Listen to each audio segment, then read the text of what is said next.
In the United States, over the last decade, 60,000 pedestrians died under the wheels of an automobile. 1 million pedestrians were injured. Join us for the next half hour as we take a look at perils for pedestrians.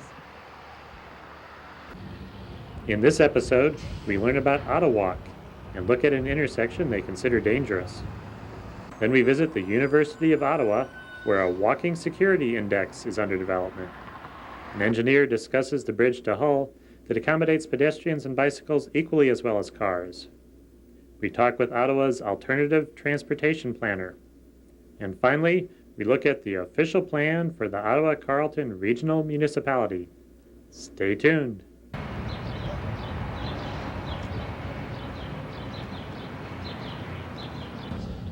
We're in Ottawa talking with Chris Bradshaw, who's president of Ottawalk. What is Ottawalk? Ottawalk is, the long title is the Association of Pedestrians and Walkers of Ottawa and area. And that basically means that we represent people who have to walk and those who love to walk together. We once said that we represent those who walk and those who oughta. How long has Ottawalk been around? We're just starting our 10th year.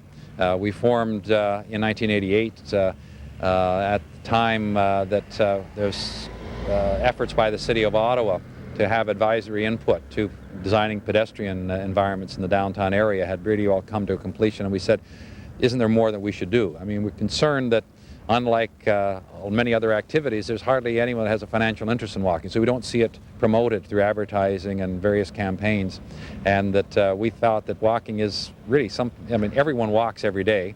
It's part of every trip taken in the city, and there's very little attention given to it. There's such a concern by transportation engineers to move vehicles and forget about the efficiency of just moving people, and of designing streets to accommodate all modes rather than just to accommodate the automobile, that we thought that we had a role to play. What sort of issues have you been pursuing over the last decade? Well, we've taken on quite a number of them. We've been fighting for longer crossing times in the signals at various intersections, reducing the design of the curving of the road, which has been made, the turning radius has been increased over the years. We want it tightened up because here they are asking us to cross the street at the very point where the street is at its widest, not to mention the fact that drivers are often more interested in looking at where other cars are than where the pedestrians are, so to improve that. But we also have had for the last 4 years working with seniors groups on improving the quality of the walking environment on sidewalks in winter. Here we do have the City of Ottawa that runs their plows, their motorized plows down the sidewalks, but there isn't much attention to detail, and a lot of times they'll clear away the snow and leaving just the last inch, which often will turn to ice. We have some rainstorms in the wintertime. And of course that leads to, especially for seniors, to them actually being captive in their apartment for much of the year. We're also involved in putting together the first of a multi-user pathway patrol along some of our parkway paths here, which will allow walkers, cyclists, and rollerbladers to volunteer and carry cellular phones and brochures and so forth, and help people understand the rules that are involved with sharing the pathway. But we've also been quite active in the broader issues of regional planning and road planning in terms of promoting the alternative modes and, shall we say, discouraging the use of the private automobile. It's now becoming a part of the new draft official plan here in the region that we favor walking, cycling, and transit, and that we specifically provide for policies that will reduce the level of automobile ownership in the region. Now, what sort of allies have you found in your struggles to make Ottawa more pedestrian friendly? Well, we've, since in the last 10 years, we've been quite gratified that a number of groups interested in health, especially, safety, and environmental groups have come and invited us to be part of various functions that they've had. We've organized the big walk for the Earth Days, most years that we've had them in the last several years, for instance. We have found it a little harder to interest merchants groups and tourism industry and the business community to it. They still believe that people who have cars are better off and therefore spend more money. They often don't realize that they only see people when they're on foot, they think that they come by car. They don't realize how many of them actually come by other means, or come by foot completely. Tourists especially, conventioneers and so forth, don't arrive by car, and they generally don't want to be bothered by renting a car once they're here. We also find that the transportation people still are very resistant to the basic efficiency of accommodating walking. A walking trip costs far less in terms of infrastructure and traffic signals and law enforcement and pavement repairs and so forth than does a trip taken by the car. Not to mention all the pollution and then the personal cost to the individual. People can live far less expensively without owning a car, and that's a very important point when it comes to social services as well. That how much of the social service money is spent on maintaining an old car because they need it to get around rather than being spent on food and lodging, which is what the money is actually meant to be provided for. What benefit is there to having a street that's full of pedestrians versus one with no pedestrians? Well, it's interesting. A street that is full of pedestrians is one that actually is attractive to other people. William White, a writer from New York, talking about walking and planning, made the point that only walkers are attracted by congestion. All the other modal users actually avoid congestion because it obviously holds them up. But people are attracted by the contact with other individuals. There's also an important point that with a large number of people walking, it actually increases the feeling of safety with other people, and it also has a great deterrence to crime in public places, and to a certain extent, the crimes that are against property in people's homes. No one wants to emerge from the street carrying stolen goods and have people looking at them with their eyebrow raised. What's on the agenda for Ottawalk for the next few years? We're going to try to draw in more sort of allies into it. We're trying to approach the business community both in terms of the advantages for their employees, reduced costs of transporting themselves to work and health benefits, but also businesses that rely on their customers coming by foot. Downtown merchants associations also interested in the tourism community, as I mentioned before. We think we can provide them advice as to how, for instance, to redesign their own property to accommodate walking trips more, putting out benches, improving the pathways and so forth to their building. In terms of employee relations and human resources, walking is a very important part of pre-retirement training. People should be, in fact, getting their body fit for a retirement period because walking has become more important. It gets into so many different areas of better use of your staff and supporting them through all kinds of situations.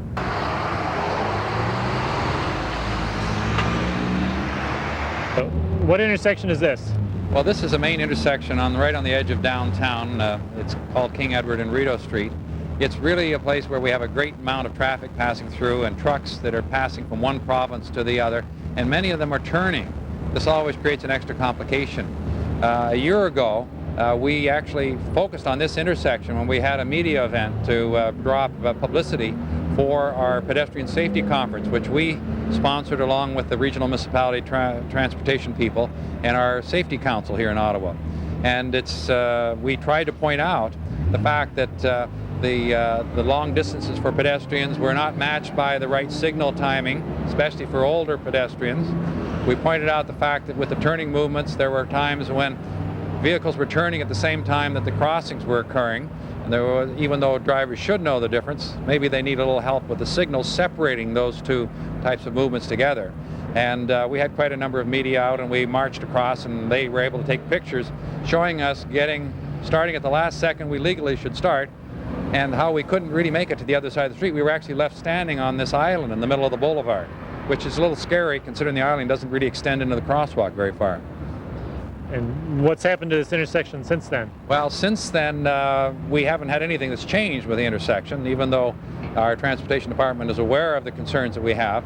But just 3 weeks ago, we had an 86-year-old woman who was crossing the crosswalk just behind us, was struck by a tour bus that was turning left into her path. And we've looked at the intersection, and sure enough, the tour bus gets a green arrow at the end of the pedestrian cycle, and she would have probably still been trying to cross. And at 86 years of age, she wouldn't be moving with the same alacrity as a person much younger than her.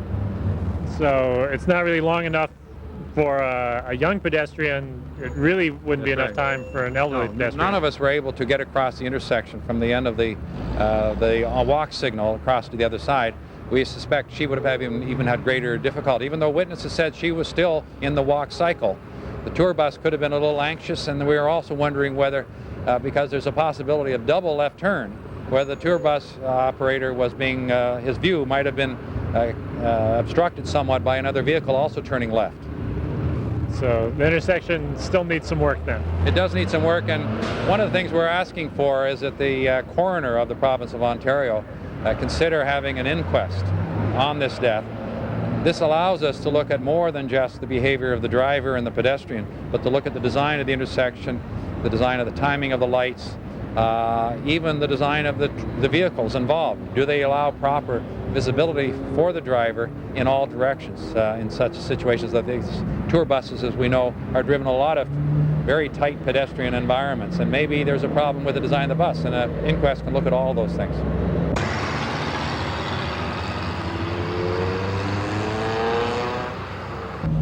We're talking with Professor Barry Weller at the University of Ottawa. You've been working on a walking security index. That's correct. How'd that get started? That got started as a result of what was called the Transportation Environment Action Plan of Ottawa-Carlton, whereby they had a variety of initiatives to try and make things better for alternative transportation, that is, alternatives to the automobile. And I did an initial piece of research on the intersection that we're standing in front of, and that work led to the development of a proposal to design a walking security index for the regional municipality of Ottawa-Carlton. And what are the components of an index like that? Well, this actually is a piece of fundamental research and a piece of applied research, and what I propose to the region as the initial concepts is that safety, comfort, and convenience would be the appropriate start points for the index, and the report that's just gone in has concluded that those are three reasonable, significant components to include in the index, and so that's where we stand now, is that safety, comfort, and convenience are the essence of the index. And what are the elements of each of those three things? We'll have a series of variables that elaborate each of the concepts. You can't build an application or redesign roads around a concept. So we would take, for example, everything that would affect a pedestrian's safety, whether or not it's the infrastructure, whether or not it's the behavior of automobiles, or whether or not it's the behavior of pedestrians themselves that affect their physical safety. So that would be step one. Then we come to the question of comfort, and what that boils down to is mental duress, and that's not the same as getting whacked by a car. What that boils down to is being very upset or very uneasy because cars don't stop in time, or because cars push their way through. They don't hurt you, but they bother you. And it's like parents looking after their children, where they're worried about them crossing a busy street. There's mental duress. So we need to identify a set of variables that will elaborate comfort, and we're also elaborating a set of, selecting a set of variables that will deal with convenience. And convenience is defined right out of the automobile literature, for example, as involving time, involving distance, and involving cost of effort. So there will probably be something on the order of 30 to conceivably 40 variables that will go into the development of this index. And where are we now in the process? Where do we go from here? The process, as it stands now in terms of the research, the concepts and principle and components have been specified for the region. We're now going to go through the exercise of selecting the variables. Then I have to come up with a formulation for the index, and then the index will actually be used to rank intersections from the point of view of pedestrian security. That is, when you look at an intersection such as the one behind us, what is the level of security that provides to a pedestrian, and that means taking into account the safety, the comfort, and the convenience that goes into a pedestrian navigating an intersection. And there are, I think, 1,200 signalized intersections in Ottawa-Carlton. We will probably test out somewhere between 30 and 40, would again likely be our representative intersections to test the methodology with, and then the region, if it decides to adopt the index, would have to put in place an information system or a geographic information system to drive the application. Now that's a lot of intersections to classify. How are you going to get all that work done? Well, actually, what we've done here, I think, is something that's extremely innovative in the field of applied geography, in that I've had classes of students in the research methods course, in the urban geography course, in 2 planning courses, and I think even in a political geography course. We've had students anywhere from about 10 to, in the last class, I think we had about 45, who are out actually doing, making observations on vehicle behavior, pedestrian behavior, and the significant part of this is that students themselves are a body of people to whom most politicians and planners and professionals pay very little attention. But the fact of the matter is, they are pedestrians. They also become drivers. And I think what's happened here is they have become very sensitized to the situation of pedestrians at intersections, because as some of them have said upon coming back, there is nothing like an hour at an intersection to actually study behaviors of vehicle operators, to get a handle on just a huge number of morons that are out there behind the wheel. So this is really a first-class applications program for students at the university level to get hands-on involvement in how you do a piece of research, how you write reports, how you deal with elected officials, how you prepare yourself for becoming a professional.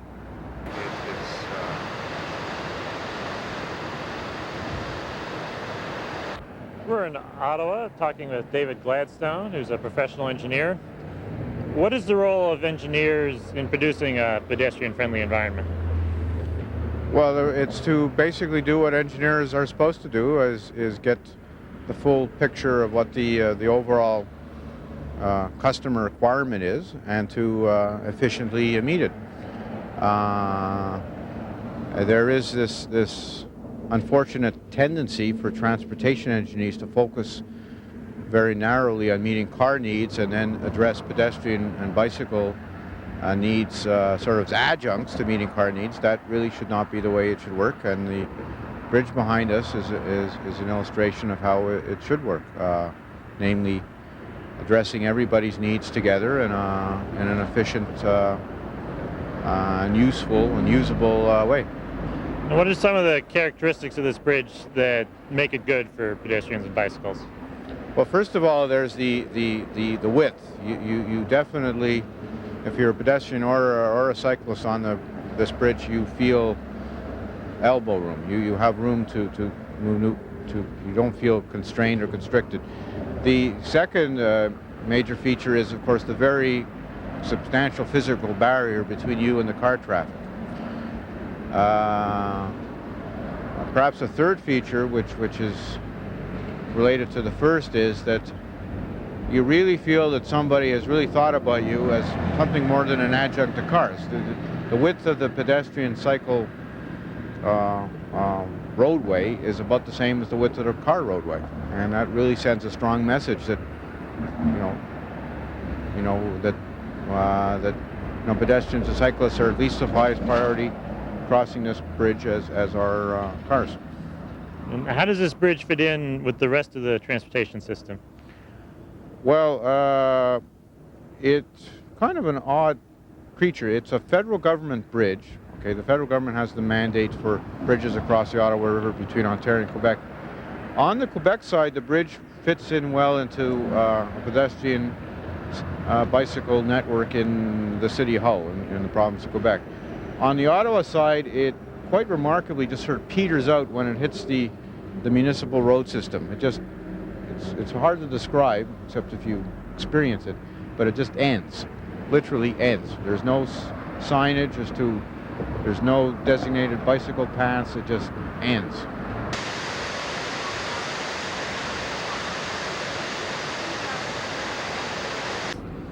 We're talking with Daphne Hope, who's the alternative transportation planner for the City of Ottawa. What is alternative transportation? Well, that's a good point. Alternative transportation, as far as our programs goes, means bicycles, pedestrians, and increasingly inline skating. And what sort of plan do you have for bicycles? We've got a plan that was approved by our City Council a couple of years ago. It's a comprehensive bicycle plan which addresses all the policy aspects, as well as identifies the bicycle route network and the projects that we're going to do to enhance cycling on the road, primarily for commuter cyclists. And what sort of things are involved in doing that? Well, it's a pretty mixed bag. It includes putting bicycle lanes on some of the roads. It includes improving the intersections, putting some bicycle signage up to indicate the key routes, building some linkages off-road to connect roads that wouldn't normally be linked by a road system. It also includes a lot of bicycle parking and other programs for encouragement and promotion. What do you have in the way of a pedestrian plan? Pedestrian plan is still in the works. We hope to eventually have a comprehensive pedestrian master plan which will address, again, the policies and all the issues about pedestrian facilities. Sidewalks, pathways, linkages, in buildings, outside of buildings, public spaces, street furniture, all of the type of thing, but we're still working on that one. And inline skates, that must be pretty new to you. What's going on there? It's new, it's growing, it's obviously something which people enjoy doing in the summer. The quandary that we face is, do they belong on the roads or do they belong on the sidewalks? There is partly a legislative question that we have to address, but in terms of the inline skates, we feel that it is an alternative form of transportation, and we're just trying to find a safe place for people to use them. And some people hear the word alternative and they think, well, it's something that's not important, it's out of the mainstream. How important are bicycles and pedestrians to the future of the city? They're very important. We have here what is called a green hierarchy, which establishes the priority for different modes of transportation. Pedestrians are at the top of the list, bicycles are second, then we move into other modes such as transit, which again can move most people efficiently. We move down the list to taxis, movement of goods, and then finally the private automobile, the single occupant vehicle at the very bottom of the list. That is our policy approach, that's our philosophical approach. So I think that indicates that pedestrians and bicycles take quite a high priority here. 2 years ago, Bicycling Magazine ranked Ottawa as the #8 bicycling city on the continent. Why do you think you got that distinction? Well, I think Ottawa certainly has done a lot in the last 5 years to promote and enhance bicycle facilities.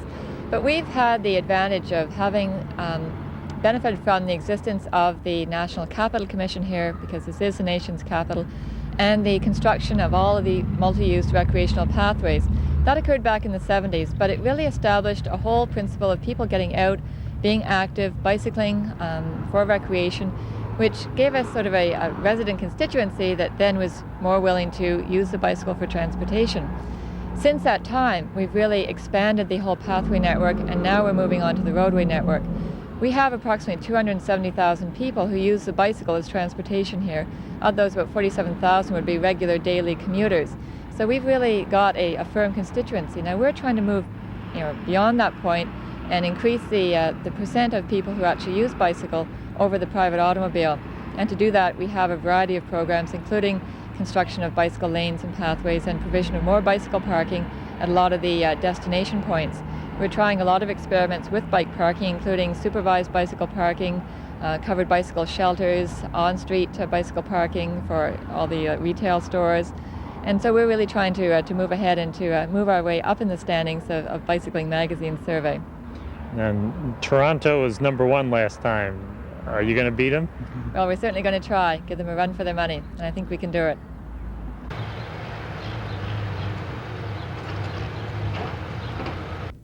We're talking with Carol Christensen, who's manager of land use policy for the Ottawa-Carlton Regional Municipality. Recently, you've come out with your official plan. What is your official plan? I think in American cities it's called a master plan. It's our direction, in this case, for the next 25 years for how land use and development will occur in Ottawa-Carlton. It also has policies for protecting the environment, and it includes our main policy goals with regard to transportation and provision of services like water and sewer. Which, of course, are tied to land use. Now, what are the key components of your land use? What are the major concepts you're dealing with? Well, the big difference between this new draft official plan and the previous ones is that there's much more emphasis on achieving urban growth within the existing urban area boundaries. There's not intended to be any expansion of urban area boundaries, and we're making sure that the provision of services, for example, makes it possible to infill and redevelop in existing neighborhoods, that there's the capacity to do that. And what advantages does this have? Well, we think that it's a structure that will best meet the needs of an aging population, because people want to stay in the neighborhoods they live in now. So if we can provide a choice of housing types so that they can move from their single-family home to another home. They can stay in their neighborhood. We're looking to make neighborhoods that are very walkable, very cyclist and pedestrian friendly. We started off our process with something called a community vision, and one of the things the community told us was that they wanted the environmentally friendly transportation modes to be used more and the auto to be used less. So we're trying to create communities where you don't need to use an automobile. Okay. And a little bit more, okay, so you're trying to get away from auto use, and what are the different components of doing that? We've always emphasized transit to a great extent, and we're going to continue to do that. Certainly a lot of the work trips to our downtown are done by bus, but within neighborhoods we've also always wanted it to be something that was walkable so that a child can walk to school, walk to do an errand, and it's something that can be done safely and easily.